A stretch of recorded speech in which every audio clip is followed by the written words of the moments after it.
Hey guys. So, hey, I just want to give everybody just a couple of moments to hop on and then I will get us started. If there's an echo to the audio, please let me know. And then that way I will try to adjust the microphone if I have to.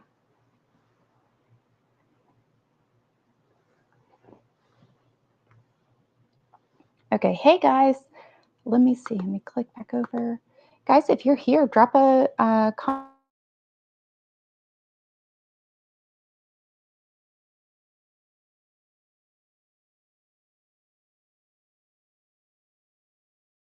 Get started.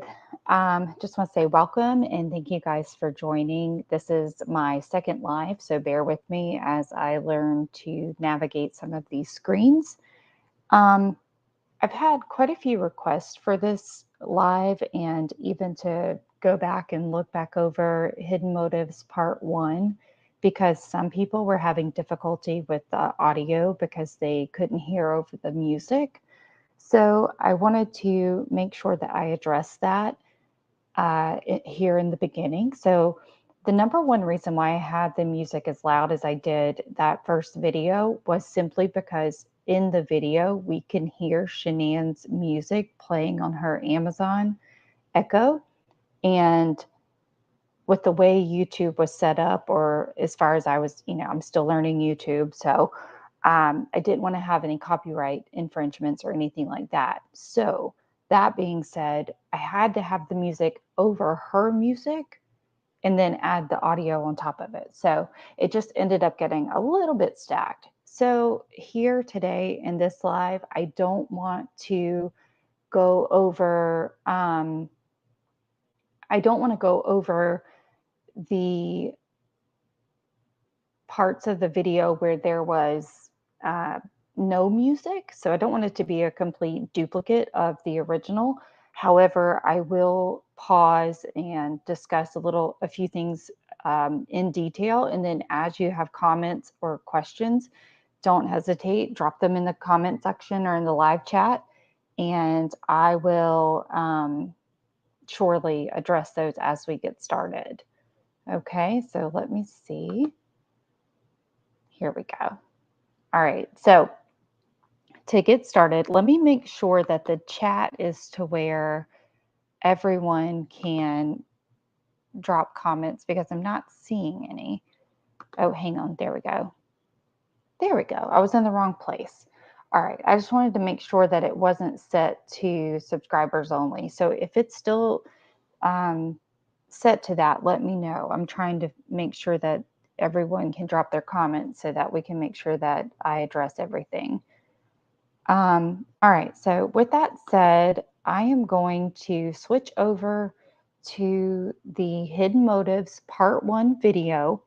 Now, there are certain parts of it, I will let it play. And then there are other parts where, again, I will mute it and give you some feedback or even go over the narration myself without the music behind it. So you're still going to get the original narration that I had for that video because I don't want to take away from those who just couldn't hear it without the music. And so anyway, let's get going.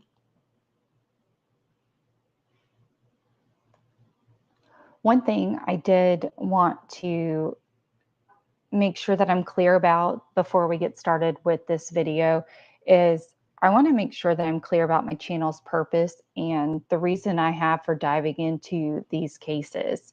I've noticed this a lot in the comment section, and so I just want to make sure that it's clear because my channel is not just like all the rest of them in the sense of all we're here for is to speculate. So, guys, I don't want this channel to solely become a channel where it's just opinions and animosity being spread and shared. I want you to be able to come to this channel, feel safe. I want you to be able to question what you think you know about a case and take a deep look within yourself to see how or what you can learn from these cases. It's not about bashing or blaming anyone. And I do mean that when I say anyone. whether they're innocent or guilty, or you have strong opinions of that, at the end of the day, they're still human. So most of these cases, we have a guilty party. We have someone who's been charged or they're being prosecuted, and it's still okay to discuss them as if they're human beings, because they are. Maybe they're monsters who walk this earth, but the truth is that any one of you is just one decision away from a headline of your own. Think about all the ways someone looking at your life with a microscopic lens would be able to pass their own judgments. I mean, we've all sinned, and believe it or not, God treats all sin equally. At least my God does. Now, again, not here to push off my beliefs by any means, but that is my personal belief. And here at the House Huddle, I simply ask that you remain respectful and objective. So you can surely agree to disagree, and I am okay with that. Um, and I want you to be able to share your opinions, no matter what no matter what they may be, even whether it's this case or another case. I will not tolerate anyone being just ugly or rude. There's no reason for that. We're all adults here. So now I'm going to narrate the video as I did back when it was initially recorded. I will say that even since then, since the original post date and through the thousands of comments, I have so many more thoughts about this content. So what you hear, there may be some stuff that I want to add to it later on. It just goes to show that if you're willing to keep an open heart and an open mind, you can truly grow through the open discussions around true crime. So let's get started. Let me get this video pulled up.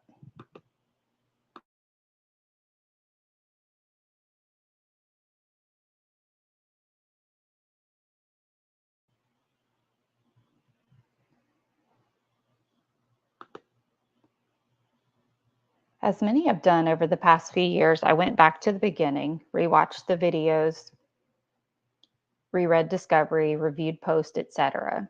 Just studied the case more as a whole and with a fresh perspective. Some things began to stand out that previously seemed to be merely rambling or filler conversation. There have always been things that didn't add up or make sense. Motive, for one, didn't make sense at all for me. For a father who genuinely loved and cared for his daughters to abruptly end their lives over an affair that was allegedly only 6 weeks long. I'm not one that buys that narrative. I began looking closer to the victims because sometimes what we miss is right in front of our face. It was this original video that sparked the lead. Now, as this video plays, I do want you to know that the original is still out there. So let me be very clear that it's not my opinion that Shanae or her family were involved at all. Now, again, this was the original narration. This is the part of the clip where we hear Chris say, yeah, that's not happening. This is the clip that once they go inside and we see Officer Coonrod walking through with Chris, he asks him, is there any chance that, her family could have come and picked her up? And Chris says, no, they live in North Carolina. And then he says, so that's not happening. Let me see if I can unmute this so you can at least hear this clip. Clear. It is not my opinion that Shanae or her family were involved at all. Well, but let's listen. We're looking for. Okay. Well, I'm sorry about that, guys. For whatever reason, this decides it wants to have an advertisement, so bear with me. I was hoping to avoid that, but I guess with stopping and playing it, it's going to do that. So let's try this. Do you know she would be hanging out with? I know. I guess her parents are out of state. Across country, North Carolina. Oh. Yeah, so that's not happening. Did you catch? Okay, so let's put these pieces together and you tell me what you think. Again, let me just state that for a while, I questioned and did not agree with the family's protectiveness over Shanae's reputation. As a parent, it's a natural instinct, especially when you suffer such a tragic loss as the ours. It's also important to remember that it's not our place to judge how someone grieves, but that there is a grieving process and stages of grief that one can see unfolding within their family as well as the Watts. There were some behaviors that, in my opinion, came out from her family that raised a lot of questions. And while I understand as investigators and true crime enthusiasts, we want answers, we also have to respect and remember that private family matters that are not openly discussed are not always indicative of any guilt. That being said, Shanann was described by her peers as an advocate and someone who aimed to make the world a more positive place. No doubt she poured her life into those around her. You can't help but feel it when you watch the videos of her at home. Per her own Facebook post, she acknowledged the evil in this world and her duties as a mother to protect and nurture.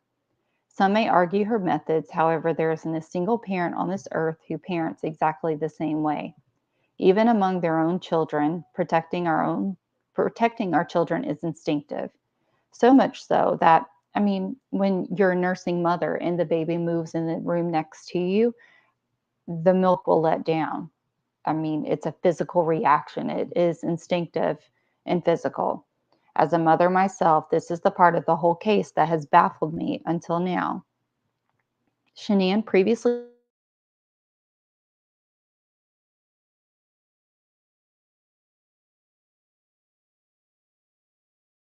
what she lost, not only materialistically, but also from herself.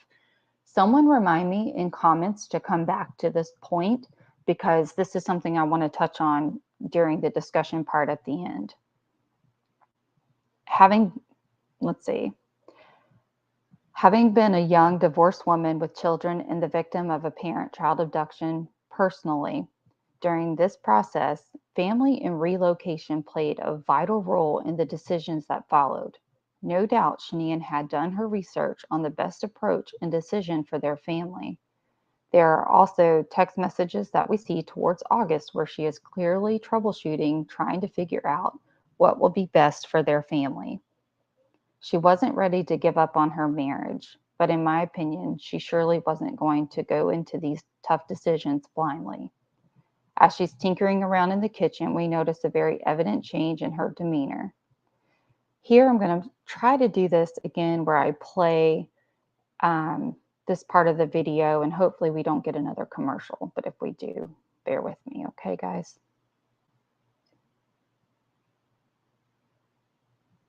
She was naive enough to think that there wasn't something to this. The look on her face, the change in her demeanor, something did not sit right with her. Anyone who has ever gone through their husband or wife having an affair, cheating, I mean, with the infidelity, there's like a sixth sense in your gut that something is off. And while it may not have been enough to warrant an immediate divorce or immediate fight or immediate accusations, the seeds were starting to be planted, in my opinion. So let's listen and just watch her demeanor and let me know what you think.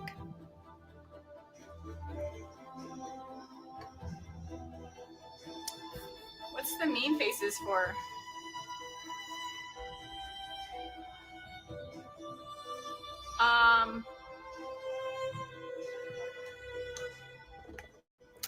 That's awesome, Elaine. Chris can't cook. I'm trying to teach him how to cook. Just the basic things.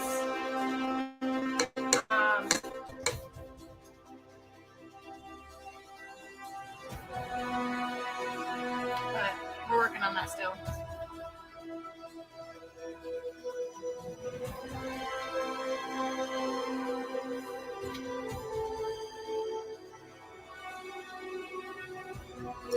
I'm gonna go ahead and bake this real quick.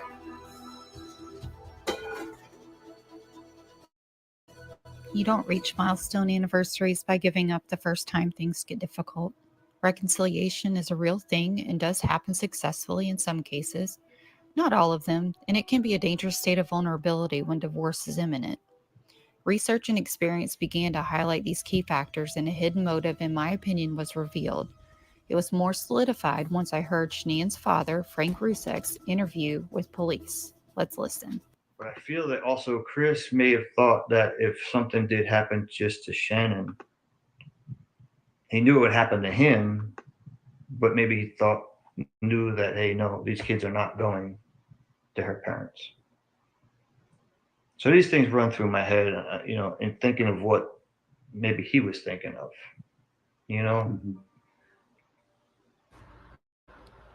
Do I believe Chris Watts and Shanian had an emotional conversation? Yes, I do. Do I believe it occurred the morning they went missing? No, not at all. Do I believe Chris Watts saw quote unquote mascara running down her face, as he stated in his prison interview? Yes. Do I believe it was the morning they went missing? Absolutely not. You see, we've been given this picture of protection for this family, and it's become a celebrity story, if you will. And we fail to remember that they're humans. They were humans and dealt with very real problems. It's my opinion that trouble had been building and begins to break through via social media with Shanian's earlier posts dating back to March and April. I will do a more detailed timeline of the affair in a separate video, but for this video, let's focus on the one emerging motive. There was a time when I thought that this was it, family. Just kidding, guys. Sorry. Hold on. There we go. So let's see. Oh, here we go. Let's go back to it. Shanian knew from being previously married and divorced that with children involved, it would look a lot different should divorce occur. This is openly evident in the interview with an attorney that Shanian had at a local restaurant sometime in March or April of 2018. This is located in the discovery, however, the audio interview gives us the unedited version, rather the police's narrative note. In the beginning, he describes what table they were sitting at. He describes her and her friend's attire, then goes into the subject matter. Now, guys, with this, I do want to, I'm going to let the video continue to play, but for the purpose of this live, I didn't want to play the entire video, but the interview with this attorney is available in the original part 1. And if it's something that you're interested in hearing, you can fast forward to 10:48 in the original video for that interview in full. If you're interested, I don't mind discussing in more detail the Spalmer doctrine, which you'll see scrolling up in the video, because I did find that very interesting. But again, if we're going to discuss this objectively and we're going to look at both sides, you have to start pondering if this is a mother seeking out information and she's trying to educate herself on, okay, what happens to me and my children should I get a divorce? This can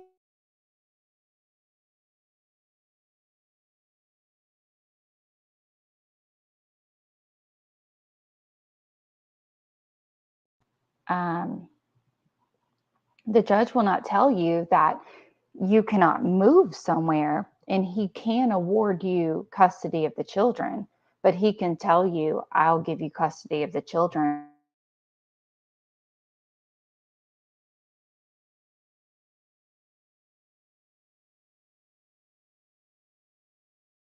Said, I'm going to skip ahead and let's get to this next part. Bear with me.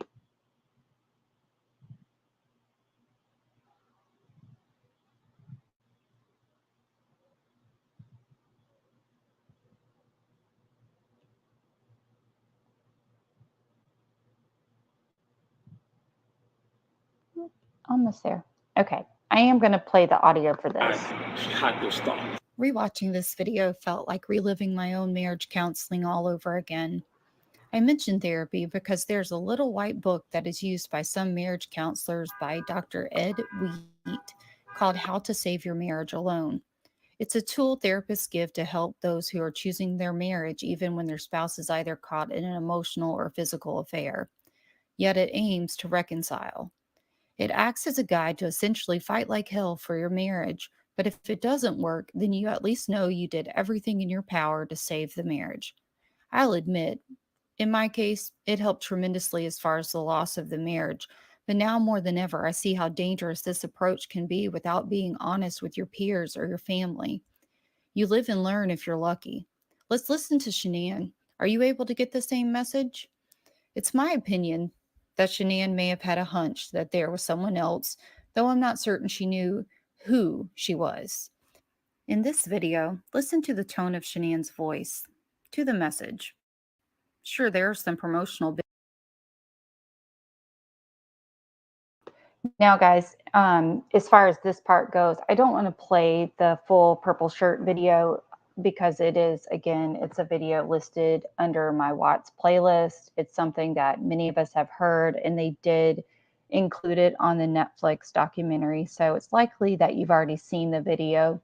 I do, however, recommend watching it from start to finish because, in my opinion, you can certainly pull out the MLM marketing strategies, but you can also gather the more direct message that, in my opinion, is being sent.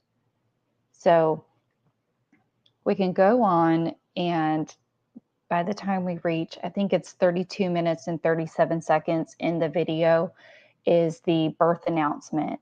And I think most of us watched this this pregnancy announcement.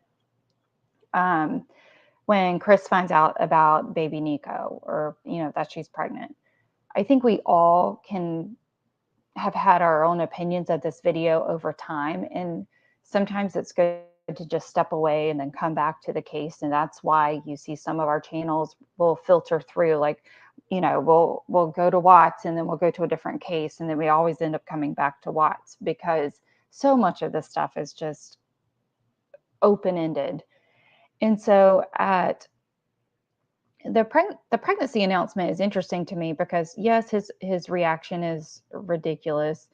But if you listen to the kiss at the end, that to me is a part that just, wow. It's just his reaction and her reaction is something that you have to pay attention to. And at first I wasn't going to play it, but I think I'm going to because it does point out exactly what I'm talking about. So hold please.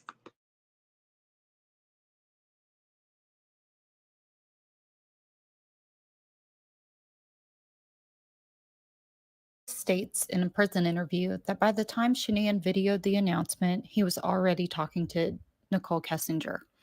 Was this the first moment when Chris, as he says, God gave him several chances to get out, to stop? His and her reaction to him, while it's small, is important. Was this the first uncomfortable cover-up? It's my opinion this conversation set in motion the reality that a choice.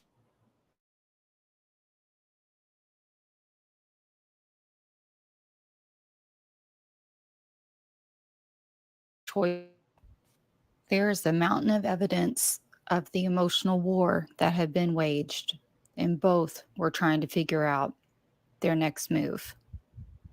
Listen closely to their reactions, including Shanann's. Is this really the sound of someone who's excited? What are your thoughts?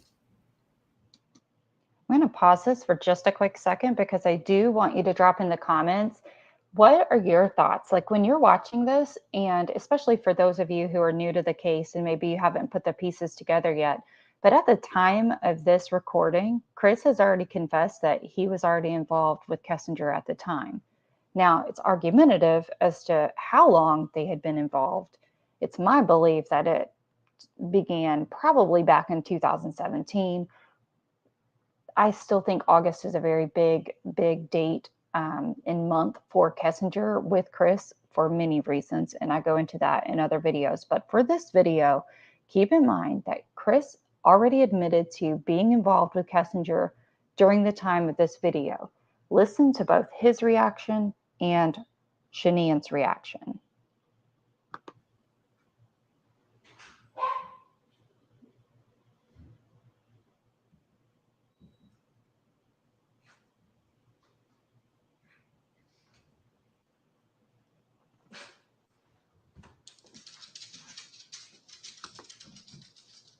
We did it again. I like that shirt. Really? Really. That's awesome.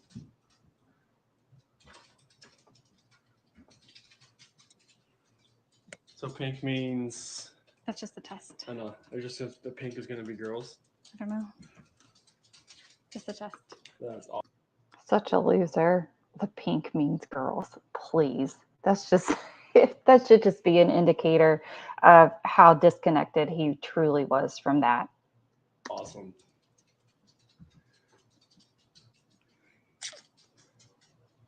Guess when you want to, it happens.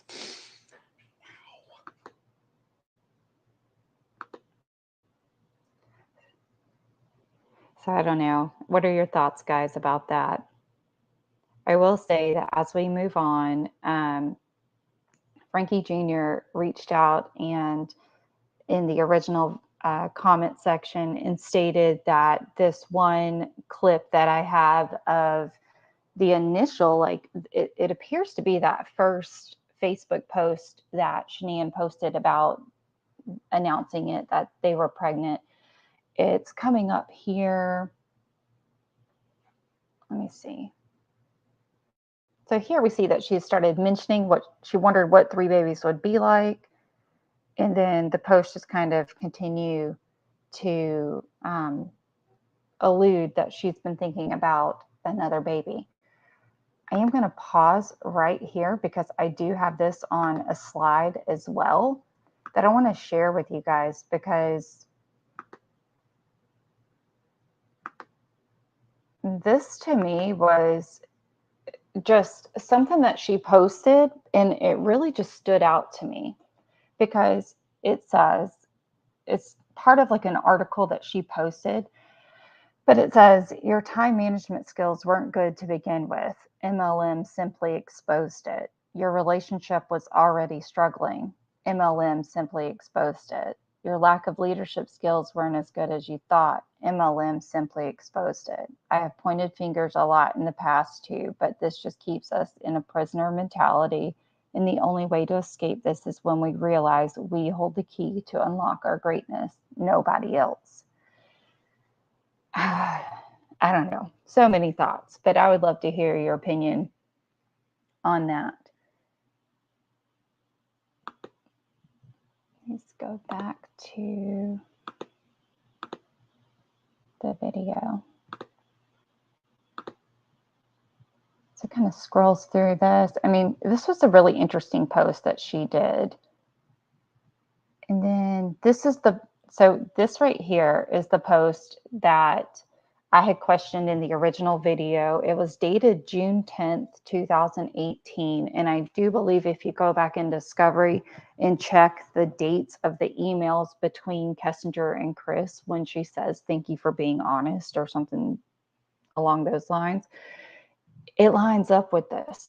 And so my question in the original video was Chris originally tagged in this? Because whenever I was able to go on Facebook, you know how you can hover over where it says 2 others.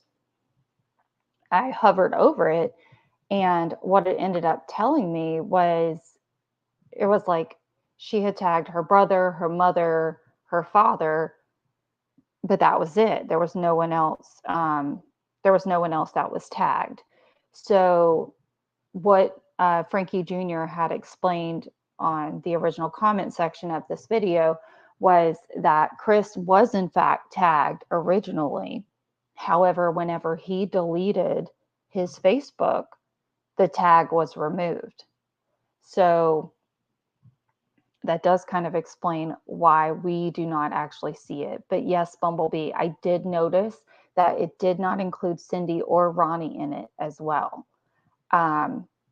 And I do believe that they were either deleted or unfriended as well. So I know that it does adjust and change the tagging when you're no longer friends on social media. But I did find that very interesting and just something, just a little nugget of information that I didn't have in the original post. And then it did come back in the comment section direct from her family. And again, take it for what you will. Personally, I feel like it just makes sense. If he was originally tagged and then he completely deleted his bank account, he completely deleted his Facebook account, then it makes sense why he's no longer on there. All right. And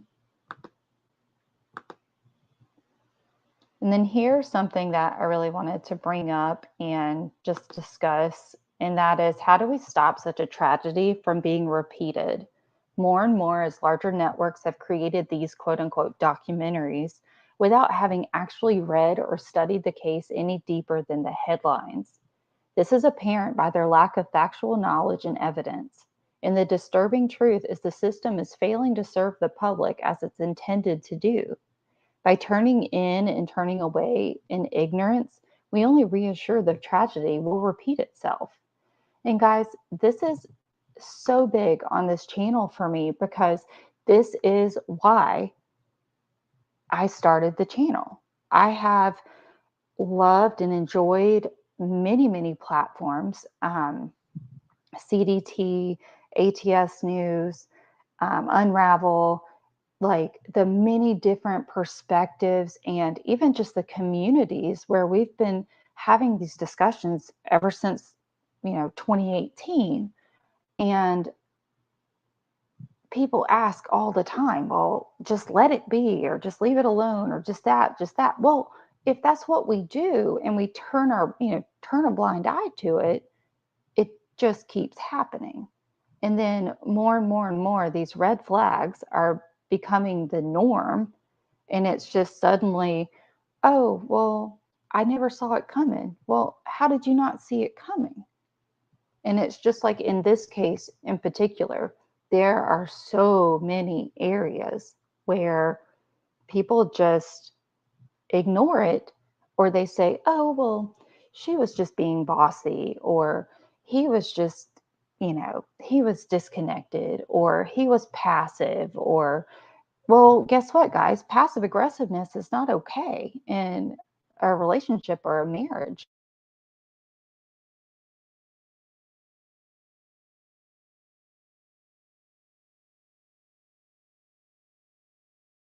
Objective, then especially within a marriage, being respectful and communicating out of love, then you're just digging yourself a deeper hole. And that's no pun intended, but I mean, the healing cannot happen if you don't acknowledge where the problem lies.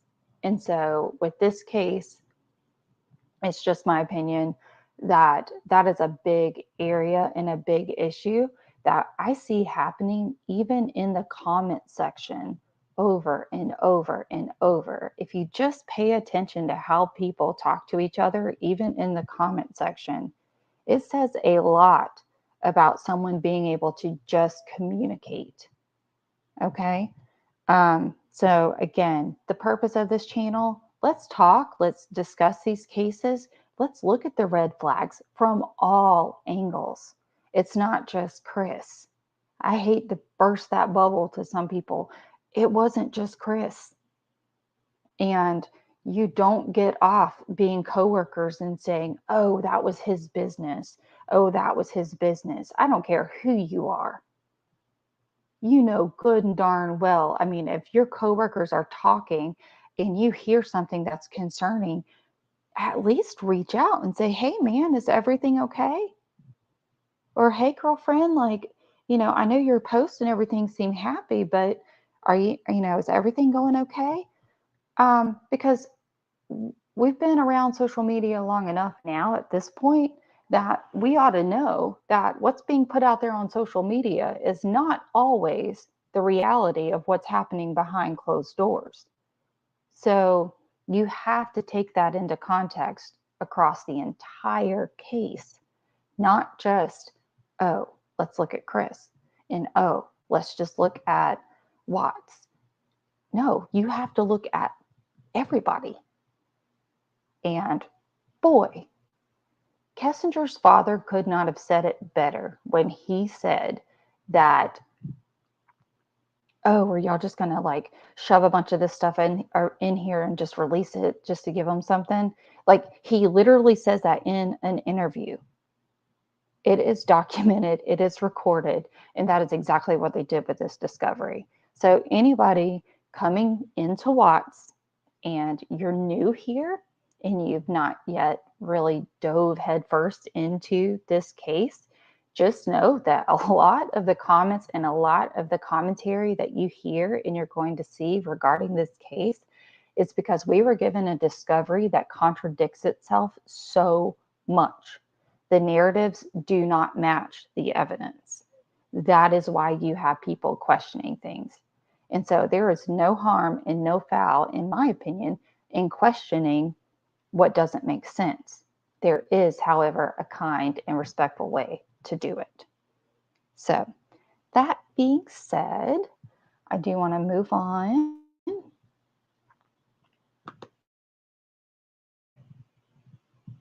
This is a scripture quote, if you will, that I came across, and it's one of my favorites. I love the song Graves into Gardens, and I don't know if you've ever heard it or not. Highly recommend it. But the scripture says that God will give you beauty for ashes, and ashes represent our broken dreams, our failures, our disappointments, and our hurts. Here's the key. You have to let go of the ashes before you can receive the beauty. If you won't let go of the old, you can't receive the new. Just thought that really kind of hit home today. And let's see. Bear with me. So this kind of takes me back to, let's just kind of get into some discussions. I'm going to be clicking back and forth so that I can read it on my slides, but I also want to be able to look in the comments and come back and just chit chat with you guys. So yes, you can be the boss, but what happens when your sassiness doesn't take into account your own actions and the impact it has on your marriage? This to me speaks volumes about the decisions made from March of 2018 all the way up to August 2018. So what are your thoughts on this? Because I know, inside every marriage, there's typically a family dynamic. Some, in traditional marriage, there's head of household and a respect for that position, but it's also a partnership. And the bossiness is something that I think we've all got a little bit of sass. There's some of us who are more assertive and more direct, and others, they're a little more passive. But at some point, we have to accept and acknowledge and understand that even with our loved ones, you have to pay attention to how your behavior is impacting and affecting them.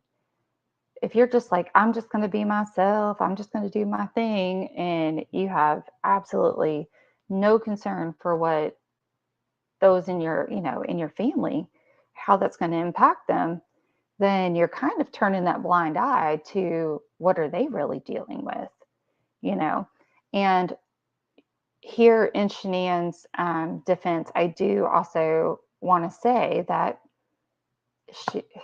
this whole MLM thing, guys, it's intense. And I do have some interviews with some friends who were actually at the Lavelle event that Shanian attended. There were rumors already flying back when they were at the one, I believe it was Dallas. They attended a Thrive event, and it was the one where they dressed up for the 80s party. And there were already rumors going around. And through this interview that I had, this woman she does work for Lavelle. She is a 200K thriver, whatever that means. And she had mentioned that, part of Thrive's year after, so like in 2019, when we see those pictures of Frank and Frankie at these Lavelle events, that was something that Lavelle did for the family. And I don't know about you. I understand potentially doing it in her memory, but I don't know. I think that's a video on its own. But what are your thoughts about that? I mean, but those things were provided by Lavelle. Um, and so this company was flying this family out to these events to promote their deceased daughter. And let's just be real, their company. And so now their company is also blasted all over Netflix. It's all over YouTube.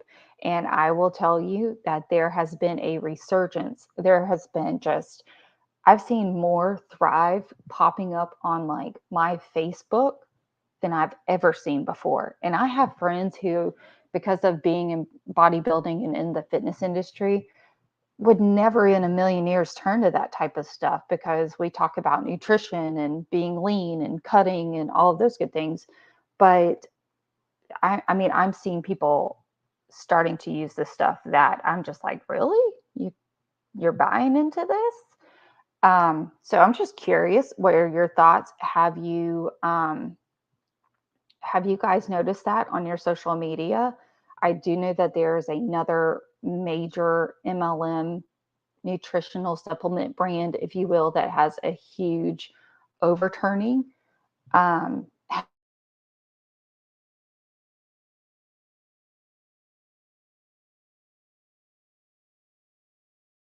this other company. And so now I'm curious if it's like coming back. So anyway, just something to think about. Let's see. Let me look in chats. See this thing going.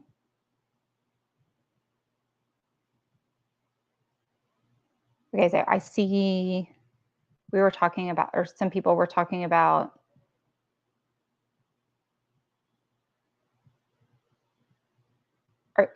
MIA. Were you talking about Chris not wanting to hide the pregnancy?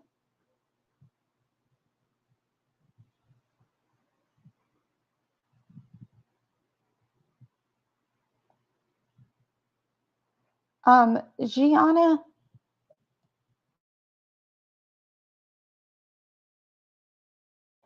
I absolutely respect your opinion. And I have to say that for me, whenever we're talking about this case, there are opinions like I could never do that, or like you said, your husband could never do that even to a dog. And I say this very very much with reservation because I don't want it to sound like it's by no means saying that I understand any of this mess, that's for sure. But what I will say is you never know what you will actually do until you are in a position, period. We can all say what we think we would do, but I can tell you that whenever I went through, whenever I got that phone call at work myself, when my son was abducted, I will tell you the emotions, the energy, the just, you go from zero to just, oh my goodness, thoughts that you would never even imagine having. Now, I cannot imagine any of that towards anyone or my kids, but I'm telling you, like in the event of whenever I received that phone call, once I knew where my son was and once the process of fighting to get him home had begun, and so the legal side of things were in motion, I will tell you that I got to a point mentally that I had to start praying to God to remove those thoughts from my mind because it was just, I was so mad and so angry and so hurt and felt so betrayed and in complete and utter disbelief. And so when I'm in these comments and I see and I read what people are saying, it's no one can imagine this horrendous crime and actually doing these things. If you could, then, that would be a little bit alarming anyway. But what I do encourage you to do on this channel is look at it through this lens. Like, you still do not have all of the facts. And we have to remember that. You do not have everything. None of us do. And until we have that, this case is not going to make any more sense. But I will tell you this. I don't know that I believe it, but I will tell you this. There are many other motives that would emerge if certain truths would be either exposed or put to bed. There are certain things that if they were discredited with evidence, not opinion, not, oh, how dare you talk about so-and-so like this? No, you show me factual, scientific evidence that disproves certain things in this case, and then we can move past it. But there's a reason those things are not coming out. And so, therefore, we continue to ask questions. Hey, Stephen. Hey, Juicy Jules. Thank you guys so much for coming and for hanging out. Hold on for me just a second. Back up to not taking into account the, own actions and things like that. When she talked to the attorney in March of 2018, I believe it was April of 2018,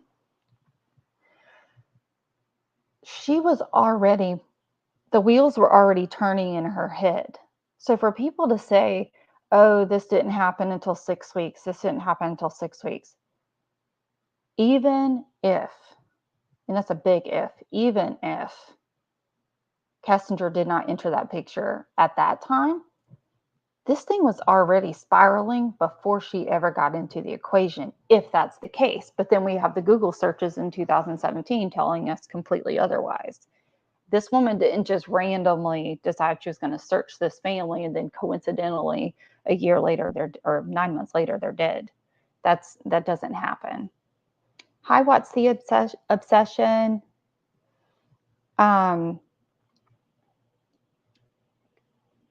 Gianna, I have questions about that plea deal too. And I don't want to drag this live out too long, but there's more coming. There's definitely more coming. I do believe that. Going back to the decisions that you make and how this all led up, it started spiraling before we actually see it documented. And we see Shanann documenting it on her own personal Facebook beginning around March of 2018. That's when we start to see it.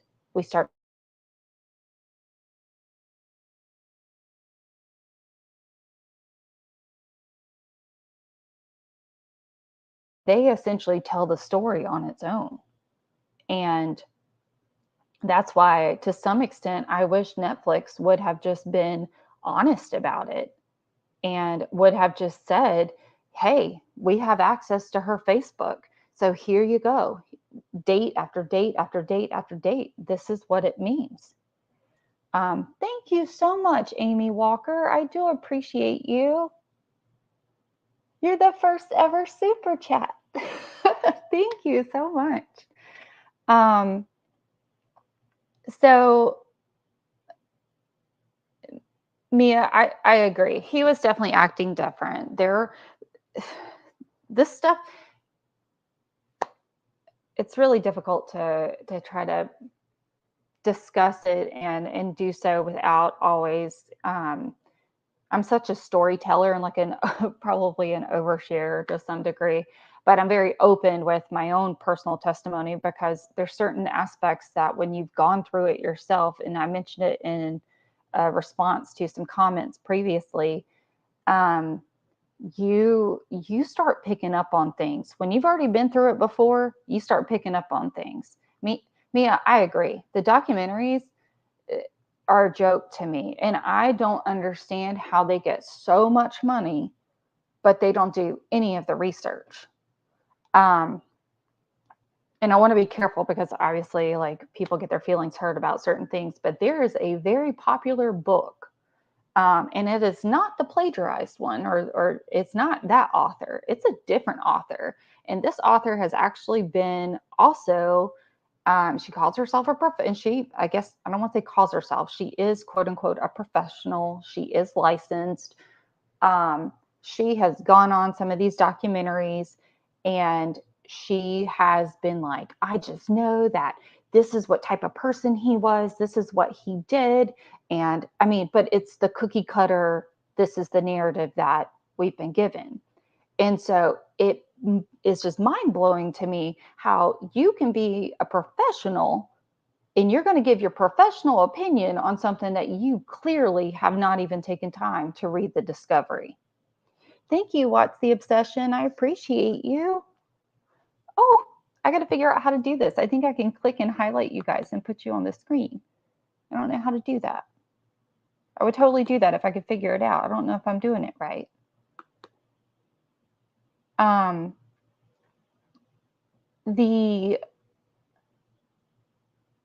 For some of you that don't, for those of you who don't know, like I am a pediatric nurse. I've been in medicine for over 20 years. So whenever I'm sharing my opinions on certain things, I make sure that as a professional, my opinion is backed by science and it's backed by the studies. I would never go out there and say, as a professional, this is what I believe about this case, and go get interviewed and go be on TV and do all these things when I have not taken enough time to go through the actual discovery to figure out figure out the specifics. And that's the stuff that just baffles me about these documentaries. So if you're new here, if you are new to the Watts case, if you saw the Netflix documentary and you're like, oh, I need to learn more about this, please just do some research. There are many, many channels and many, many creators who have spent countless hours and months and years on this case, and you will learn so much more through this and through doing your own research than you ever will just looking at a 1-hour documentary of somebody who literally is making money off of a book that they wrote based off of a video that was posted on Facebook and their so-called professional opinion of the father. And then putting it out there as this is a fact. And then because they have that title behind their name, people don't seem to question what it is that they're actually sharing. And that's very dangerous, guys. Very, very dangerous. Because this case, in my opinion, is not one of those cases that you can just take and say, you know what, it fits this mold. It goes by, it hits marks A, B, and C. And so therefore, this is exactly what it is. And that is exactly what DA Ruark, in my opinion, has tried to do. He has tried to take the case of his now wife, who at the time he represented her in her case. She was strangled and sexually assaulted in her bed. And the man he could have been a kid brother to Chris Watts. Wears glasses and everything, has a lazy eye, everything. Same smile, same rugged, facial hair. You have to pay attention to these things. Like, did that hinder him from being able to do his job and truly get the investigation going? And we have to remember, the DA is not the police, he's not law enforcement in the sense of he wasn't out there going and getting the evidence and gathering it. He just knew he wanted to shut down a case, and he needed a win big time. And that's scary. That's scary. I'm very cautious not to say one way or the other what I 100% believe actually happened, because I feel like we just don't have enough of that information to wholeheartedly say this is exactly what happened. I know beyond a reasonable doubt that this is what happened. And that, guys, is why I have said personally myself, I will not say whether or not I believe he did or did not do something. I will not really go into too much into speculation there. But I will tell you, sitting on a jury panel, there's no way this man would be behind bars right now if it actually had gone to trial. Because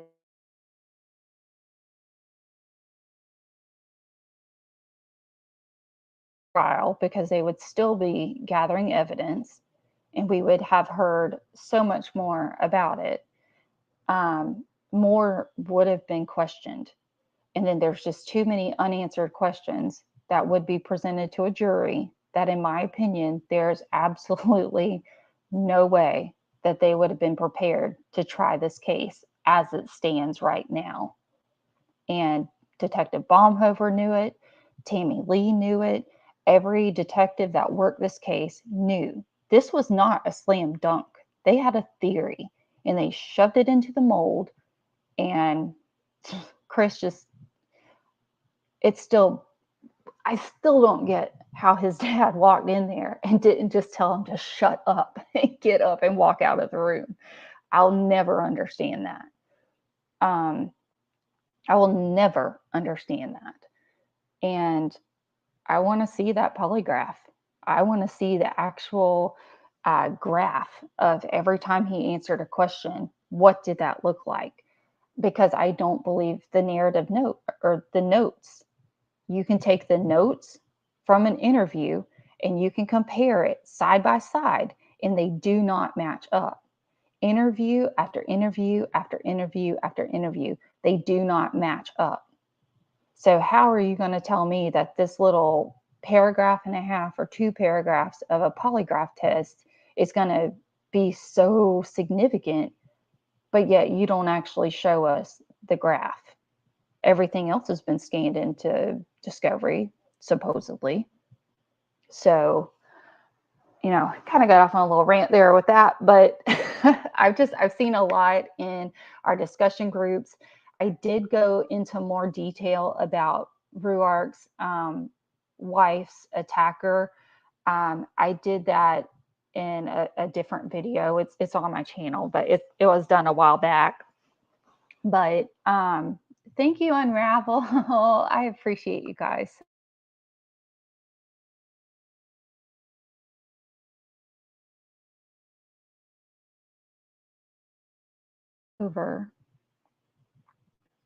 I need to figure this out. I will tinker around with it a little bit more. Let me get to this next slide and then we will go from there. So a couple of things that did pop up in the original video comments that I noticed. I did my best to hide these. Like, I didn't want to put someone's identity out there, but at the same time, so someone left a comment and it said, Rain Machine, white noise. Yes, she was abusive. You don't drug kids every night when they're not even sick and force them to bed at 6:30 p.m., as well as take naps when they weren't in preschool. They spend a lot of time sleeping or full-time long hours at daycare. It was like she wanted to spend as little time with them as possible. Shanann talked about the early bedtime in a video. It was because she wanted time without them so she and Chris could have free time. The kids weren't treated as human. Now, this was a comment that was left from someone who had watched the video. And this was just my my response. I did include the live, so I'm hopeful that this person chimed in. But, I just wanted to say, make sure that we agree to disagree, but be respectful. And something I really want to bring up is Baby Wise. Now, guys, I actually went and bought that book. And I do have an interview coming with someone that I know personally that used Baby Wise. And it created a lot of controversy even within her family. and from her, her parents. So like the grandparents were having huge issues with it. Her friends were having huge issues with it. And so I'm really looking forward to that interview with her to get a better understanding from a mother who used Baby Wise, because I do not just want to regurgitate what others have been saying about it, especially on this channel. So I want to make sure that I'm well informed and educated, but I also want to get that that interview from someone who actually used Baby Wise. So I'm looking forward to that, and I hope you will too. But it is a different style of parenting. But we do have to be careful not to just start labeling parents as abusive, because it may or may not be how we would do things.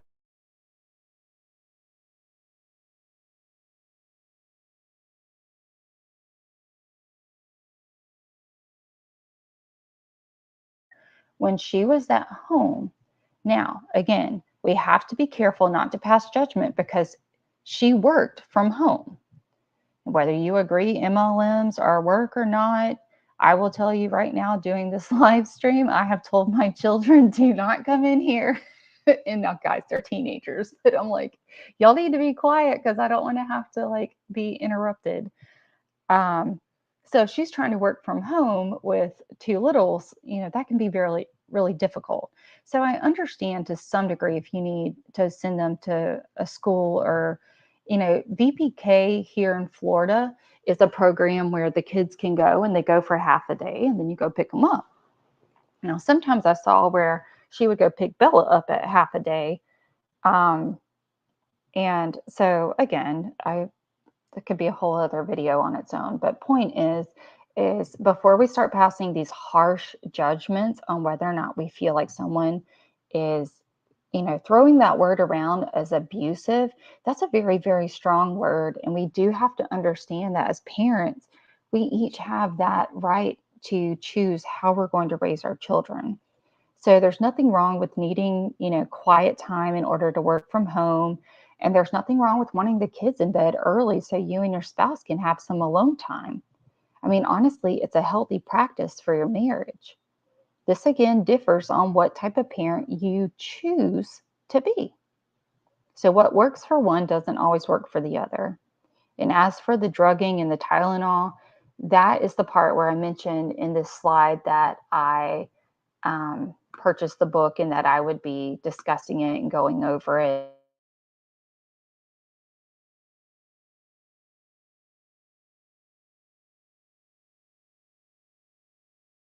That book with you. I don't think I'm going to break it down and do a full synopsis or anything, but I do. Thank you, What's the Obsession? I may have you email me. I think that would be helpful, because it'll be something that I'm going to probably need to go back and, and look at and redo it. But so as far as for the purpose of this video, I want to, how do I get back to this? There we go. So for the purpose of this video, this will conclude this live. I am going to look over in the comments. So if you want to hang around, I'm going to be scrolling up and just trying to catch up with you guys, because I don't do lives very often. Often, sorry. And so I do want to make sure I'm touching base with you guys, and I'm going to figure out the super chat thing. So I'm so humbled. I appreciate the super chat so much, guys. I had told my oldest son that any super chats that I get during going live, they are going to go towards our Scotland trip. We're going to do a mother-son Scotland trip after he graduates high school next. He's a senior next year. So really looking forward to that with him. And so it'll be fun to just be able to share that with him. So I really appreciate you guys. All right, Bumblebee, let's see. Baby Wise was a healthy book, and putting baby down to sleep, nothing about what she was. And that's really where I want to like dig into it a little bit more. I know that with babies who have allergies, and there are cycles, there are seasons to allergies. If a baby, giving Benadryl and going to sleep, those two kind of go hand in hand. I mean, Benadryl can work one or two ways. Like it can either, I mean, I take a Benadryl, I'm going to pass out. I will go straight to sleep. But I mean, you could have given it to one of my kids and they'd been bouncing off the walls. So it really just depends on how it affects the kid. But Benadryl being given for allergies and then the baby's just going to sleep, that's one thing. Tylenol for aches and pains. Again, it's just not something that you practice every single day or every single night. It's not good for their little livers.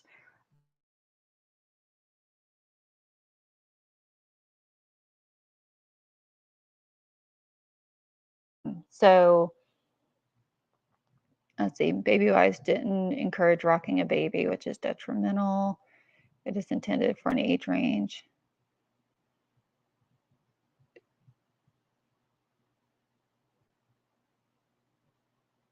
Yeah, what's the obsession? I would be absolutely open to hearing that or reading a little bit more on that.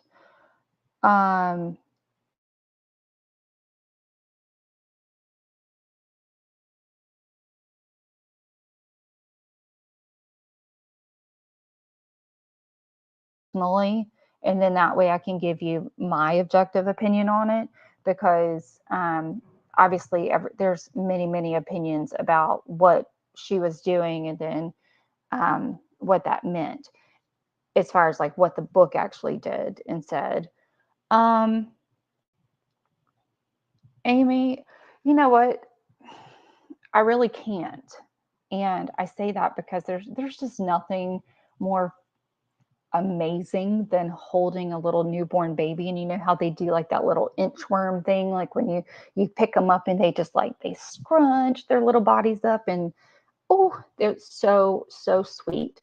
I'm gonna see if I can find a picture. I have totally having a mom moment right now, but I have a picture of myself with my son, and he was this little bitty 5 pounds, 14 ounce little boy. And I could hold him, and he would, trying to figure out how do I get, see if I can get like a file to come over.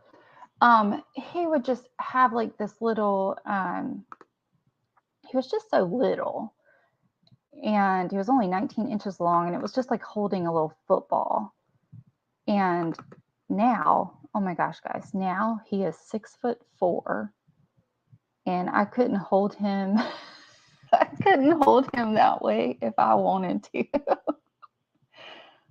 Oh my goodness, they grow so fast. I'm trying to see if I have it. I know I have it somewhere. It's being difficult. But they grow so fast. In that little moment of them, like when they snuggle you and they love up on you, like those are just precious moments. I will say, I mean, as a mother, I do believe in, and even as a nurse, I will tell you that you can have your baby at the hospital and a nurse will swaddle that baby in a blanket. And whether they were in like whether your hospital has a nursery or not that your baby goes to, I will tell you that contrary to what you believe, mom baby nurses do not sit up at the desk, nor do the nursery workers sit in the nursery and sit and hold your baby so that they don't cry. That is not what happens. Those babies are swaddled so that they feel secure, and they are placed on their backs to sleep so that they are safe, and they are given a pacifier. And, yes, they will be checked and made sure that they are healthy and there's nothing going on that's, obviously harmful to them.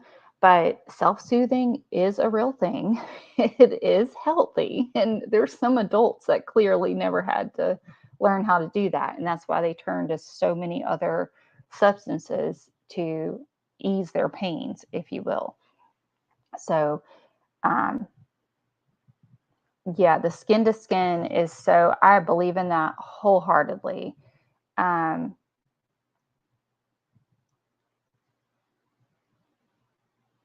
Yeah, what's the obsession? I'm all about reading up on it, especially if you interviewed a pediatrician. I know that I've talked about doing an interview with my family doctor about her and her husband, because they're a husband and wife practice, and they have, I think, like 8 kids, and so I would love to be able to hear even their opinion on it. But yes, the skin to skin contact, you typically do that right after birth. But some, some hospitals still have that nursery. Most of them have done away with it. And there's a reason behind that, guys.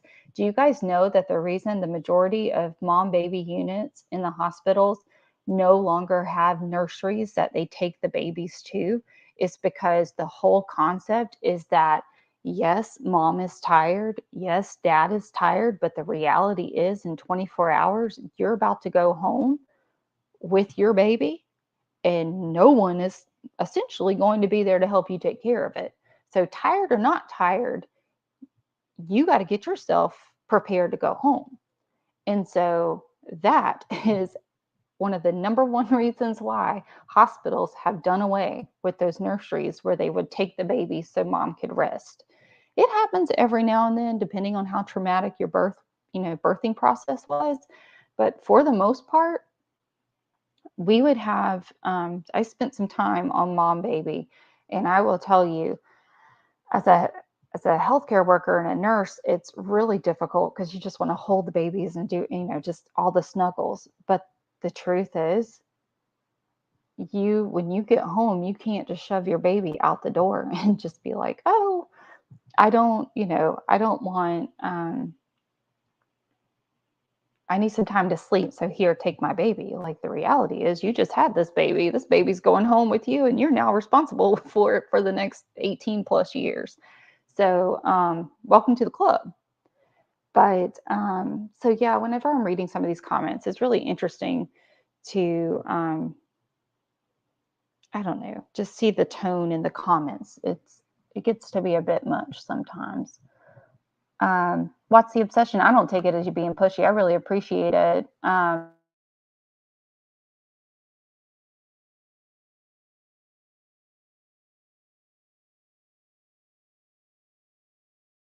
Man, this case has definitely put some people through the ringer. I know that.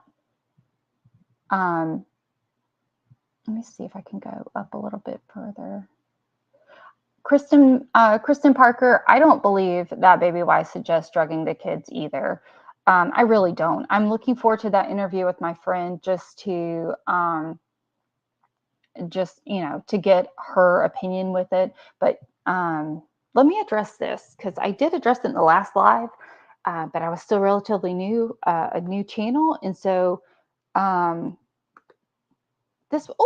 look at there. I figured it out. Oh my goodness gracious. So $2,200 a month for daycare.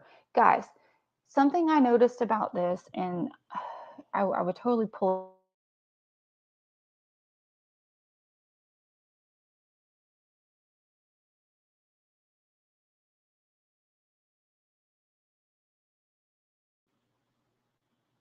Oh, look, there you go. I was able to do it. I was able to find a breakdown of a scholarship program that is offered by Primrose. Now, Primrose, very much, there's my kids go to a private school, so this is why I'm pretty familiar with this type of process. Private schools tend to offer a scholarship program, and surprisingly enough, the income levels for it are much higher than, it's not the same type of income based as government assistance. Like, government assistance is like poverty and very, very low income. these scholarships sometimes will, I mean, even as a nurse, even with dual income, like you can still qualify depending on how many people are in your household. And I will tell you, based off of what we do know from Shanine and Chris, even if you just go off of what they made when they were at Ford, and even Anadarko, they would have qualified for the scholarship. Now, it's not something that you necessarily would have gone around telling people, but at the same time, it is something that would have completely offset the expenses of Primrose, meaning it wouldn't have been $2,200 a month out of pocket for them. It probably would have been like $400, $500, $600. Now, still, it goes back to, if you're working and you're bringing in income and it justifies sending your kids to daycare, then I could see sending the girls to daycare or to preschool, which whatever you want to call it. But if you know you're about to file for your second bankruptcy, you're about to lose your house, and you're still going on all these trips, that's the part I don't understand. And that part doesn't make any sense to me. And I don't care. You can be Team Shanann, you can be Team Chris. It does. Tell me that he was so blind to it that he had no idea. I don't believe that for a second. He knew good and darn well if he swiped his debit card to get gas, whether or not there was money in that bank account to get gas. You can't tell me this man was showing up to go get his burrito or his whatever you want to call it from the gas station and buying a Fire Stick and things like that. You mean to tell me that he was just out making these purchases and he had no idea whatsoever that they were in that much of a financial mess? I don't believe that for a second at all. He was raised up in a pretty traditional home. I mean, from what we've seen, and as was she. And now, again, this goes back to victimology and family dynamics and things like that. But there's a lot that we don't know. There's a lot of practices that we don't know.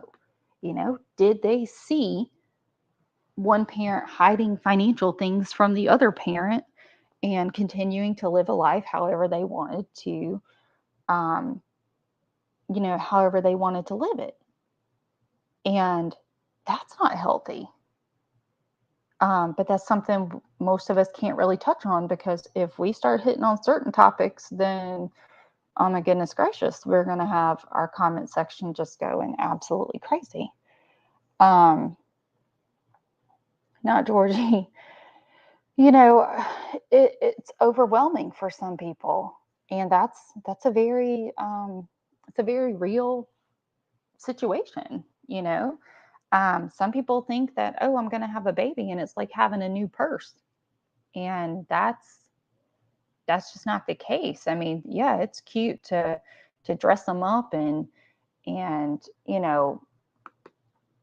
it's cute to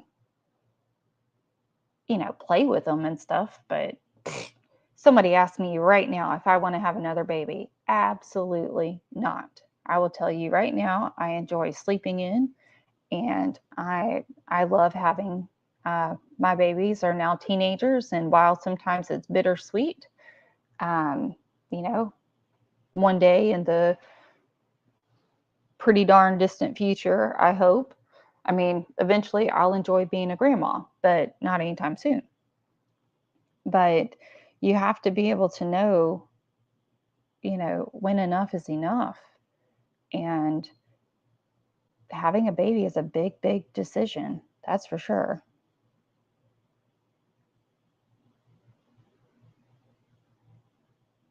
I'm going to scroll back up to some of these comments. Okay, guys.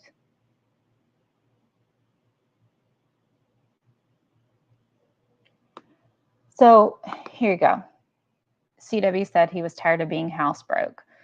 I don't disagree. I'm sure this was probably something that just ate at him and ate at him and ate at him. But let me just say this. His side of the closet was full of Buckle clothing. And if you've never shopped at Buckle, Each pair of those jeans is anywhere from $75 to $90 a pair. Those shirts, as hideous as they are, they're expensive. They are good quality, don't get me wrong. But he was walking around wearing all his little jerseys that are $50 and $60 a piece. Like, I don't buy that he just was like, oh, thanks, babe, for this shirt. Oh, by the way, how do we afford it? I can't put gas in my car. Like, I don't see him being that oblivious to it. He may have been tired of being housebroke, and I get that, and I'm sure that's where some frustrations were. But do I think that makes him, like, I don't buy it from like the perspective of a victim mentality, if that makes any sense.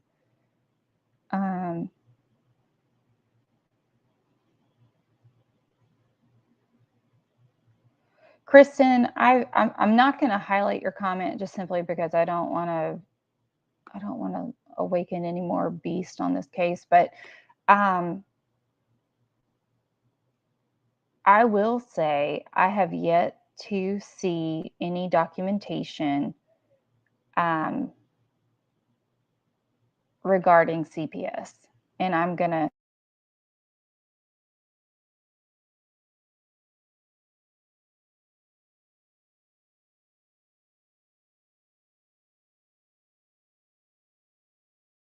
leave that there.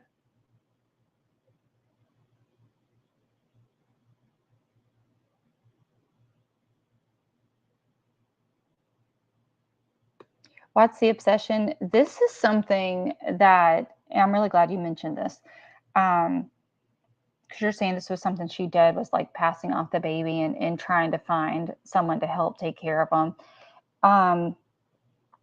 As a behavioral therapist, I'm assuming that's what you meant by that, was you've got some experience with that. And hold on, I'm coming down.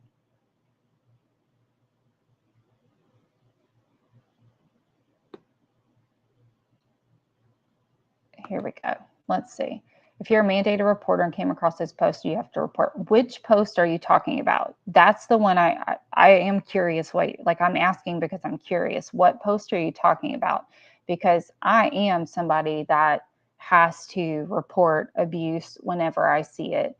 And I will tell you that in this case, I've been very observant and relatively quiet on certain things, but it's because, in my opinion and in my professional opinion, there's certain things that you may suspect that there's abuse happening, but I will tell you that as someone who has had to call CPS before regarding patients, and from a professional standpoint, I will tell you, you have to wage and gather enough evidence to make it worth putting the child in the middle of it, because and I mean, I think we're seeing it. These kids are no longer with us anymore. Something from one angle, one stance or another, before you cross that line, you have to make sure that you can keep that child as safe as possible. And I speak on this from a professional standpoint, and I speak on this from a child who dealt with this very issue, where as a child I was between grandparents and parents who were fighting with each other all the time, and then I would get stuck in the middle of it and physically would have it taken out on me. And there were numerous times that my own mother would try to report it so that I could be protected. And they would literally send a guardian ad litem or somebody like that out to talk to you or talk to me. And then they would turn right around and tell those that were hurting me exactly what I had said. And so then the moment that the door shut, the retaliation came back on the kid. So whenever I see comments like this, where it's like, if you're mandated to report, you would have to report those types of things. Yes, you do have a duty and an obligation to report that you know. If you suspect it and you have evidence to support your suspecting it, then yes, by all means. And there's a whole line of ways to monitor a situation prior to making those steps. But what I'm saying is you have to make sure that when you are that reporting party, that you are truly thinking about the child and what is going to come back down on that kid. That could be a whole video on its own, but it's definitely, it's a very sensitive subject, and it is very, it can put a child in a very bad situation without having enough evidence to actually like stick. I see you guys are back talking.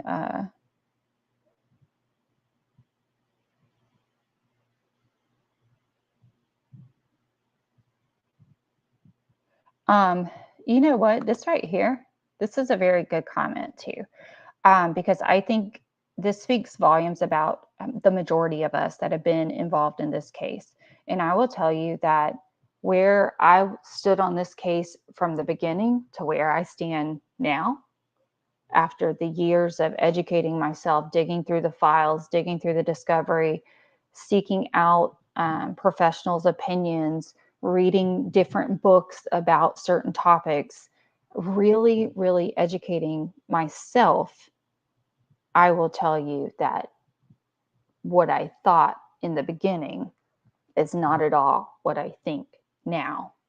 And so when you guys are watching these YouTube channels, if you're watching a video, make sure you pay attention to the date that the video aired or was posted, and then go back and watch some of the newer content from that creator, because I would almost bet that every single creator that has ever published anything about Watts has gone from one thought to the next. And the ones you should, in my opinion, avoid are the ones that come out and their opinions are so loud, but they never actually want to dig into the facts of the case. So you bring up a really good point, and that is there are many of us who have started out with this case thinking and believing one thing, and then the more you dig into it, the more you start changing, you start changing your opinions on it.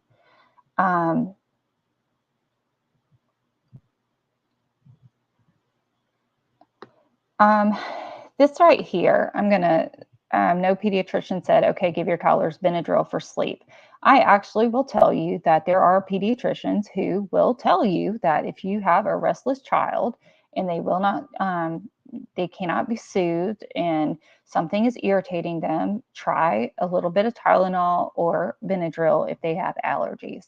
Now, is this a practice that should be happening every single day, every single night? No, that's not healthy. And if they're needing medication like that every single night, then they probably need to be addressed and assessed for something else that's going on. And I believe the age for Benadryl is still like 2 years old. I don't even think you're supposed to start giving Benadryl. I'd have to go check it. I haven't had to give a child Benadryl, and like I said, my kids are teenagers now, so they pretty much get the adult dose of everything.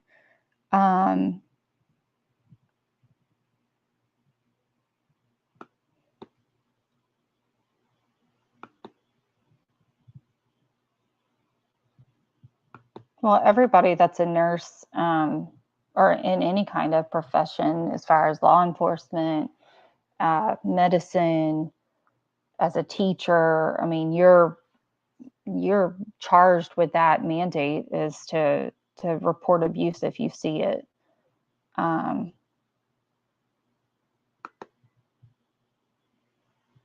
I do agree with you, Diane, that there's a lot of reasonable doubt in this case. And again, you can come at it from 30 ways to Sunday, but at the end of the day, just as many people that are pointing fingers at Chris Watts saying he did it, he did it, he did it, you can look at statistics and it'll turn it right back around and say that his original confession was the one that made the most sense. Now, do I believe that that's what happened? No, I don't. But if you want to look at statistics, then the person that killed those girls was a woman. And we now know, because of that cell phone ping, there was more than one woman at that location that morning. So you want to talk statistics, you want to, talk things like that. This is not a cut and dry case, guys. And that's why we still keep coming back to this.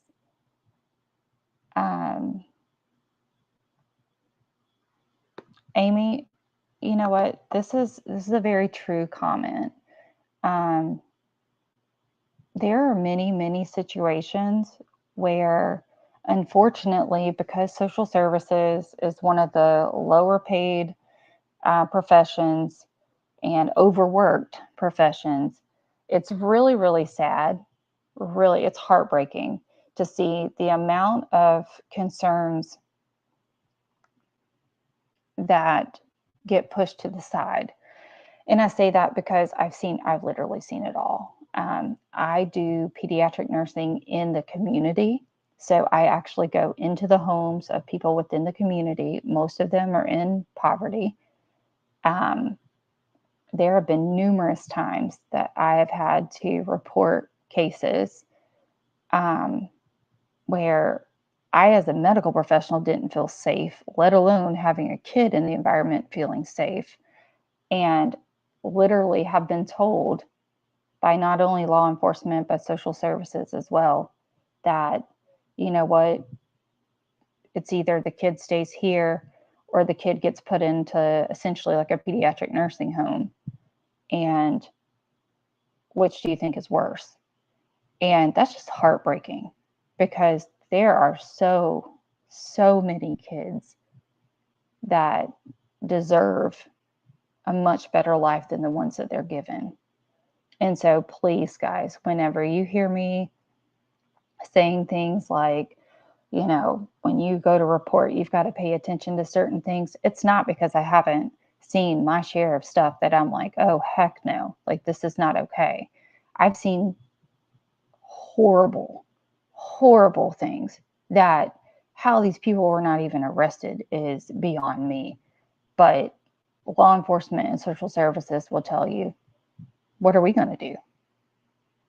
And so before you start putting a kid in the mix of CPS reporting and back and forth and family turmoil and all this stuff, like, it's just, all I'm saying is it is not a decision that you make lightly by any means. It's not just like these keyboard warriors getting on here saying, oh, well, I would call this and I would do that and I would do this. And no, because you know what? That's how things happen. It is very emotionally charged. You have to put yourself in check, because again, we can all state our opinions and we can all say what we think we would do. But the truth is, like, before you start messing with someone's real life, you've really, really got to consider the consequences, really consider the collateral damage that happens. And this case is no different. So let's see.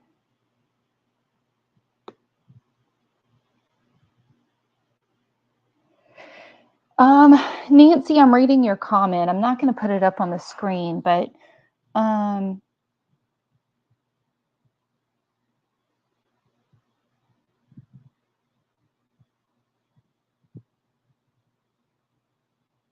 guess I'm not quite understanding what you're trying to say. I think you're trying to be discreet, and I appreciate that. But I'm curious what your comment is. But I haven't. I can't quite make that out. A pediatrician would suggest Benadryl if you have a child with chronic allergies. But it's not going to be, they're not going to recommend Benadryl as a permanent fix by any means. That's where you would be going to see an allergist. You would be getting some, you would be getting a test run to see what it is that you're allergic to. I will pose this question though, and please, again, don't take it out of context, but think about it before you respond. We saw early on a video or a picture that Shania posted on Facebook where she had given the girls Thrive bars. Now, it wasn't until after their deaths that we learned, I'm pretty positive that it wasn't until after 2018 was that we learned the ingredients that were in, like whether or not they would have been harmful to the girls. Now, in evidence photos, you see 2 lemon bar wrappers, and they're in, the 2 lemon bar wrappers are in the trash can, and the Starbucks cups. It's a 2 for 2. 2 people had Starbucks, and 2 people had Thrive bars, or one person had. It could be a couple of things. 2 people had Starbucks and a Thrive bar. One person had a coffee, a water, and 2 Thrive bars. Regardless, we know that order was 2 for 2. Now, Thrive came out after this case stating that it wasn't safe, or I believe it wasn't safe for the lemon bar. I think it was the lemon bars. It was the yellow ones. With all the push with Thrive and how intertwined it is in this case, the family doesn't appear to continue to use it or push it. It appears that her dad has gone back to, he's working a job, taking care of family, as is Chris's family. Chris's family was never really like huge on promoting and things like that, from what I gather. So let me just say that. Has anyone ever considered if, and I'm very carefully going to say this, someone else gave the girls those protein bars and it just had a really bad reaction with Cece? What are your thoughts about that? Like, is it possible that the girls were given a snack and it had a really bad, Cece had a really bad reaction to it? Any thoughts on that?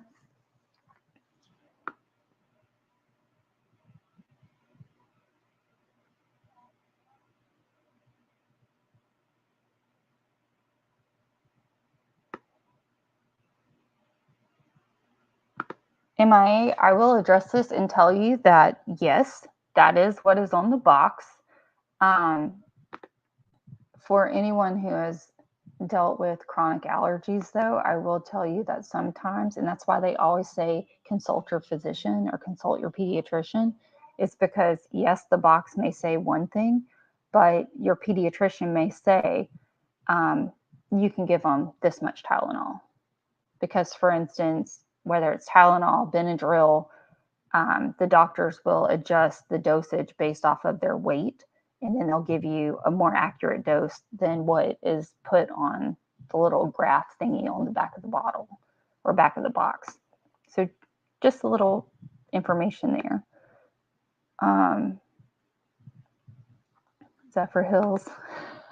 Oh my gosh, me with Benadryl, it will knock me out, and then I will have the craziest dreams, and it's like I can't wake up from them because I'm zonked out so much.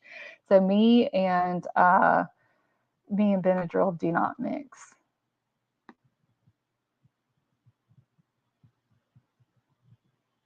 Yeah, that's true. CC was hyper, and Benadryl can make a child hyper. I do agree with that. If it went to trial, Chris might have got not guilty, then the life insurance would have gone to him and not ours.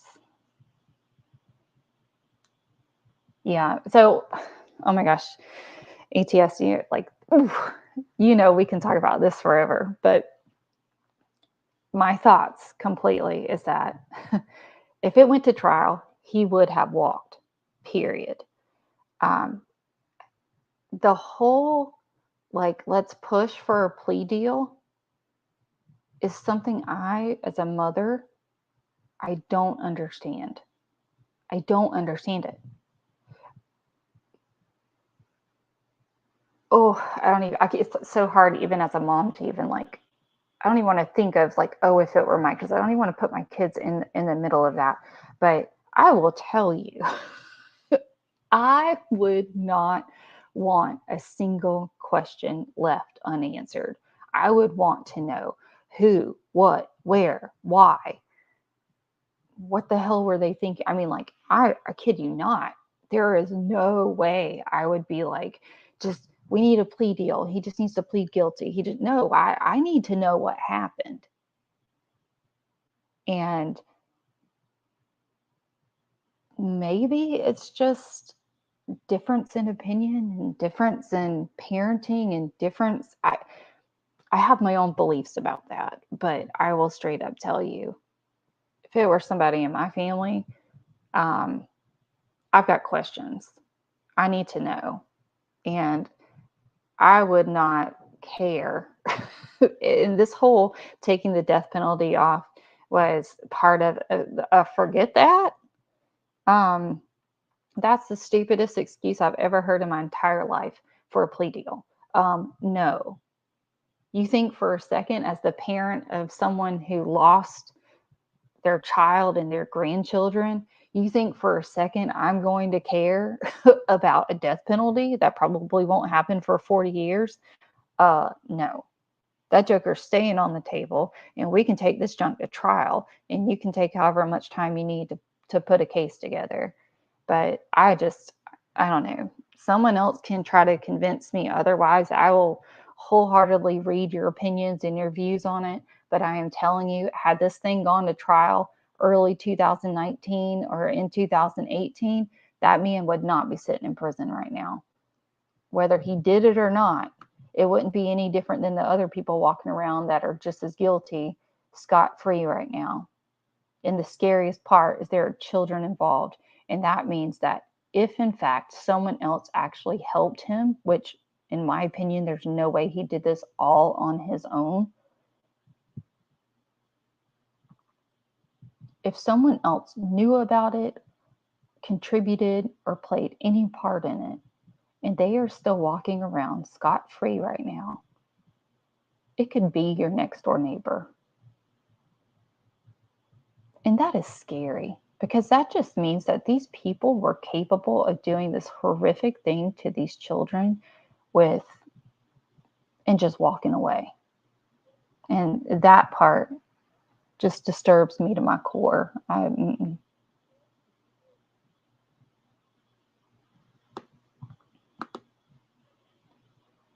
agree.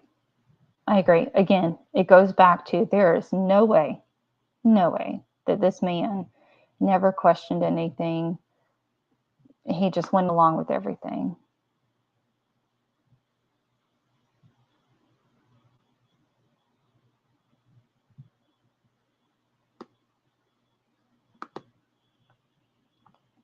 Yeah, that's very interesting. And also,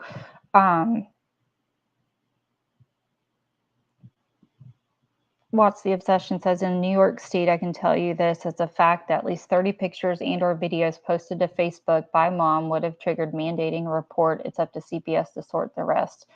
Very true. Excuse me.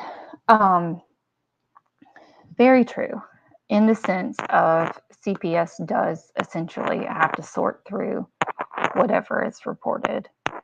And again, argumentatively, everyone has their opinion of what gets posted on Facebook. You know what I mean?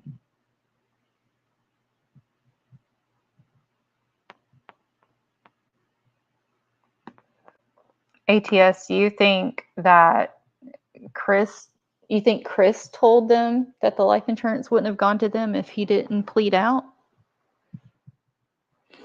I just don't understand why in the world he would plead guilty for the, I don't know. I don't understand anything about that. I don't know why he didn't just get up and walk out of there.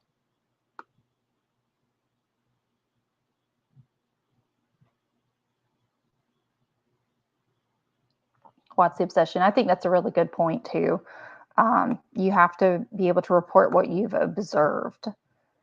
And I think we're still relatively new with social media and the way it's being put out there, that I'm surprised we don't have more laws in place now that social media has been around for quite some time.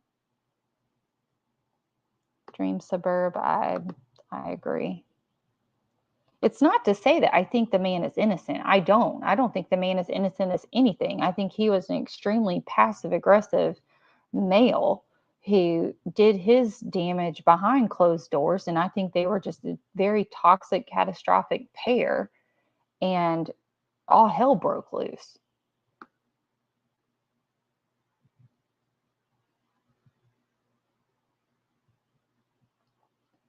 And Zephyr Hills, I think what you're saying is we genuinely just have to discuss this case as understanding that no one is perfect.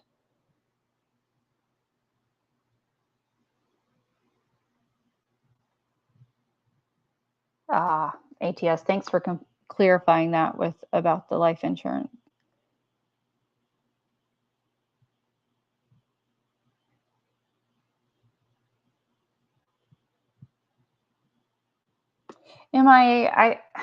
I don't disagree, but at the same time, I will tell you, and this may just be an area where we just have a slight agree to disagree, but I'm not the person who thinks that calling CPS is the answer to everything. Sometimes just some parent education is good.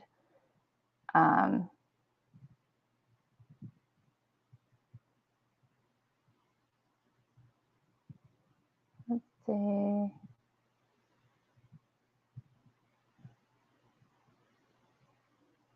I really wish the autopsy reports were more thorough too, though, because you guys know we don't have those full reports.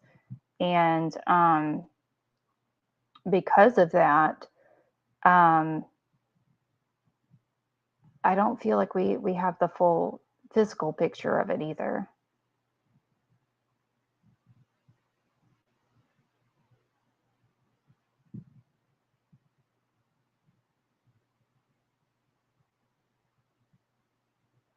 Oh, Kristen, I gotcha. Nancy, I think I have pondered that too. That's a very dark and unfortunate reality to some people in some cases. I too have questioned that, but again, ATS, there was no signs of it on the autopsy, and the whole problem I have with the autopsy is we do not have the full things. I want to know why in the world they suppressed all of that information. Chris claims he did not ask them to do that.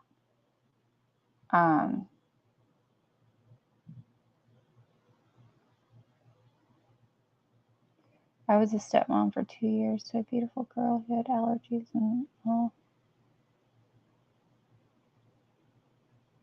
Nope. Dream, I agree with you. There's a lot about allergies that just does not add up with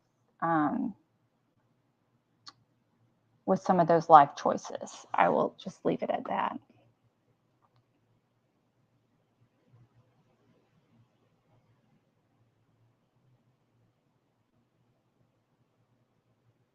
What's the obsession? I don't disagree with you. I genuinely believe like there may be a situation where I call immediately, and then there may be a different situation. Because like, for instance, I've been with a patient before where I've called and reported it, and someone always tips off the family that they're coming.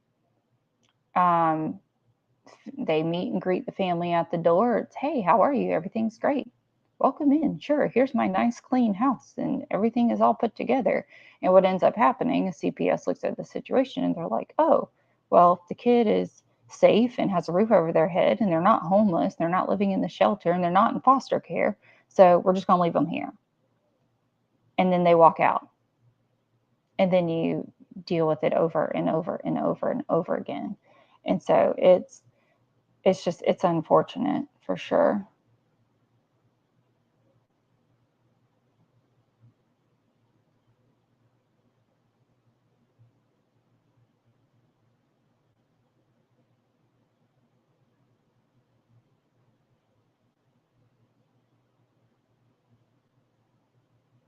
I'm scrolling down, guys. I'm just trying to catch up with some of the comments.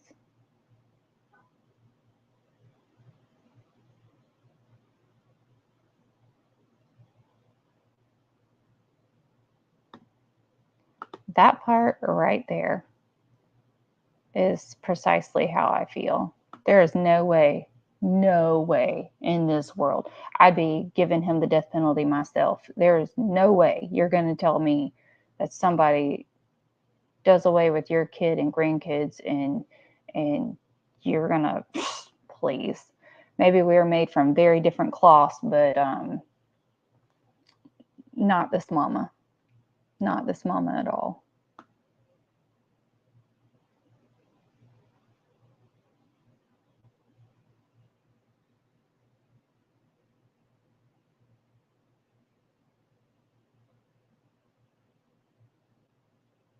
I will say I'm reading some of these comments, and I know I've mentioned it a couple of times, and thankfully we just wrapped up track season, and so I'm going to start having a little bit more free time to put together some more content.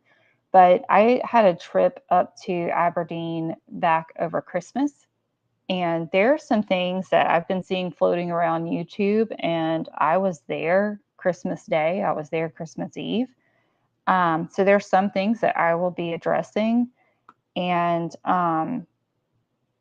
just my own perspective. I'm really excited about the video. Very, very excited to put that out there.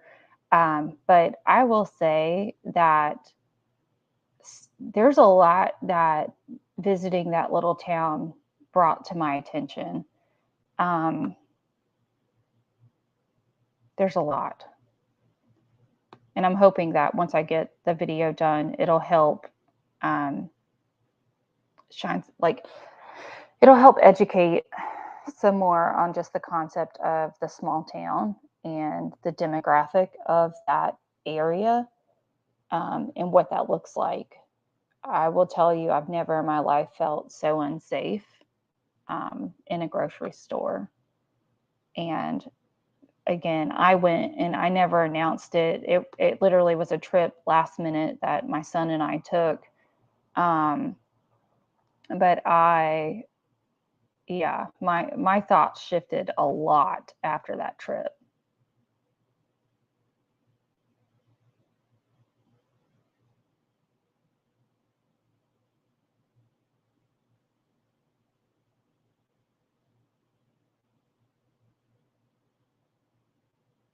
I'm reading, guys. I'm sorry.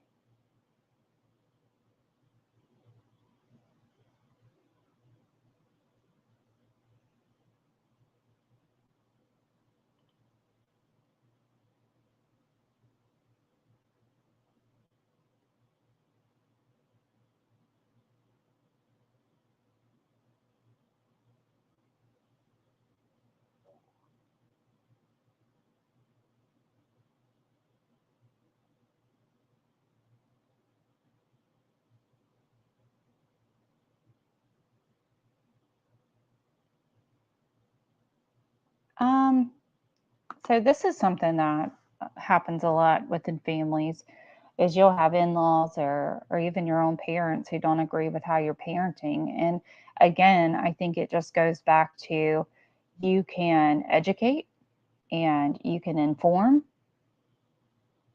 and then at the end of the day, it's going to be mom's decision on whatever, she decides to do.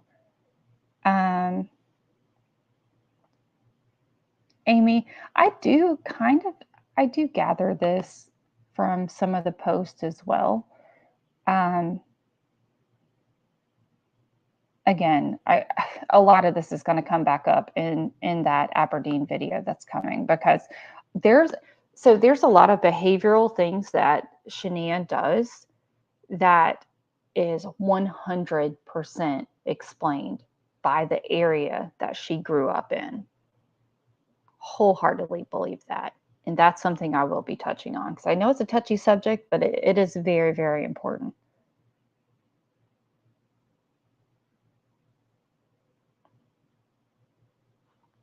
I think a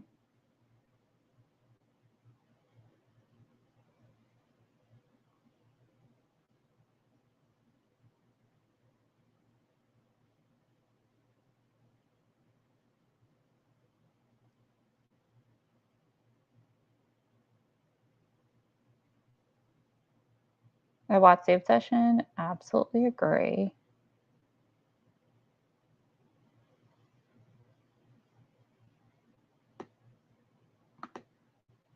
I don't either, because I'm gonna straight up tell you, I'd be going, okay, Jesus, we need to sit down and have a talk, because I mean, there's plenty of hymns out there about let's walk and talk with Jesus. Well, when I get to heaven, he and I are going to have a couple conversations, and they will be respectful conversations. But again, I have questions.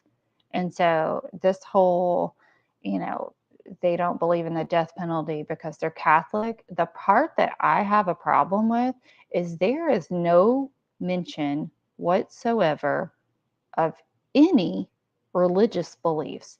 You see no Christmas masses, you see no spiritual anything when it comes to the Watts. If you think about it, it was all pagan, Santa Claus. I never saw Jesus in this entire case. Let's just put it that way.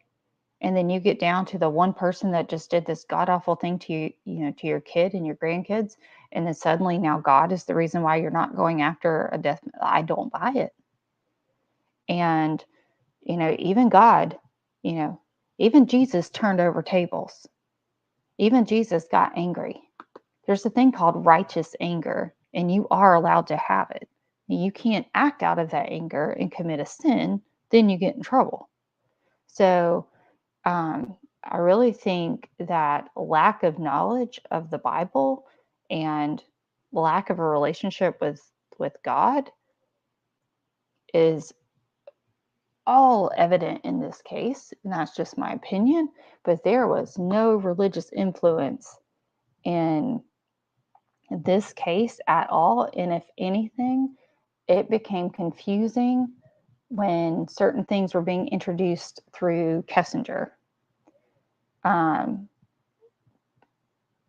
I just saw this I agree, ATS. There's no religious influence, which is why I think NK being with the Satanists could be welcomed in by Chris so easily. He had no beliefs himself, and Kessinger preyed on that too. I agree, but I also question what was Shania dabbling in religiously.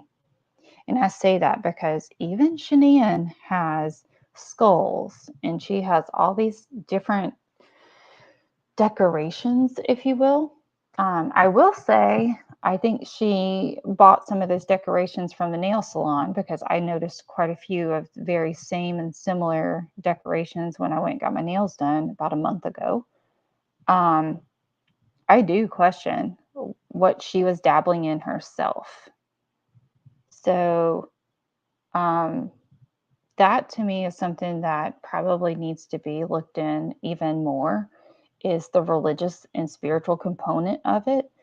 And unfortunately, because of censorship and people getting their feelings hurt, no one wants to dive into that truth about it. Again, you can believe in whatever you want to believe in, and that's fine. It's no judgment. But at the same time, you have to be careful, because again, the Bible goes back to every sin is equal. murder is just as equal as a lie. If you lie about your weight, it's just, like in God's eyes, it's a sin is a sin. And so, did Shanae commit these sins? And did, yeah, but you can't, it's not like a tit for tat with Jesus. That's not how it works, at least not with what I've been taught. And so no matter what your beliefs are, I think we all can agree that in this case, there has been zero spiritual influence in this case, all the way up until the plea deal. And suddenly it's God this, God that, and God this, God that. Now, sometimes that's what happens, guys. You have your people who only go to church on Easter, on Christmas, and that's, to each their own. God is everywhere. I don't disagree with that. But I do believe that we would see, as much as we see on social media and on Facebook, I feel like we would have seen something, we would have seen more. And that's just an opinion. So nobody get all riled up over that. But I do think it's important. It plays a very big role in this.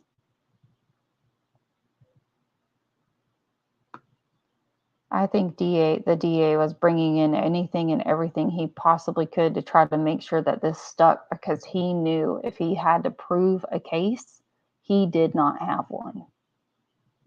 And that's just my opinion. I think the worst part that bothers me too, and again, you can believe any of it however you want, but the part that bothers me is when they're like, oh, he had no emotion. He had no emotion that day, or that emotion was only for himself. I don't know about y'all, but I saw emotion. I saw brokenness. I saw someone just,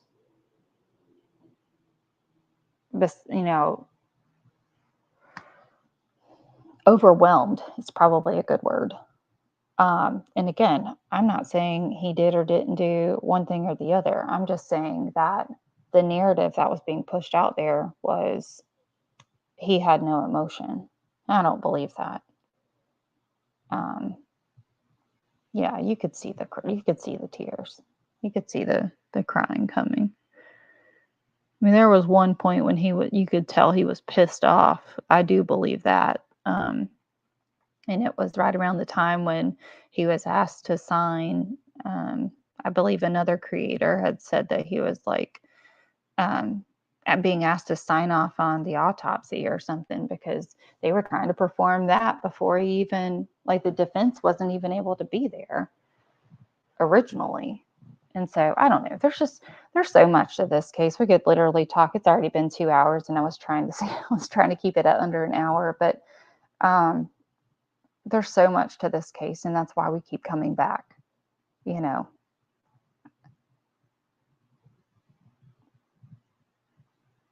I think they both did. I think they both had temper. I mean, we all have tempers, but I really think they both did. I think Chris was really good at concealing it. Hey, Adrian. I really do. I think, and no doubt, I mean, it would not have reached this point, but there was stuff going on behind closed doors that no one seems to want to own up to. How people lived with this couple. Here's the thing. Anybody, I'll end it on this note, okay? I will end it on this. Anyone who has ever had to move back home or had family live with them for any extended period of time, and I'm talking more than 3-4 weeks. I don't care who you are or how much you love your family, at some point, they start getting on your nerves. So this whole idea and this whole cloud that they had family and friends living with them in this home and they never heard a voice raised. They never saw the kids getting disciplined. They never saw them disagree on something. Like, for real?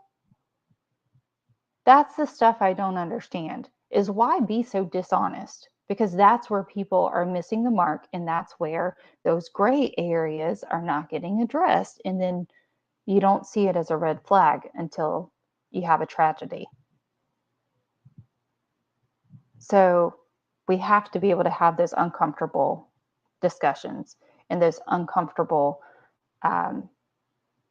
just that open dialogue where someone can feel free to say, this is what I believe, and this is what I believe. And we have to be able to come to the table like that, because otherwise, how else do you learn? And the truth is, nobody likes it when, it's easy to point fingers, but no one likes it when the finger's pointed back at them.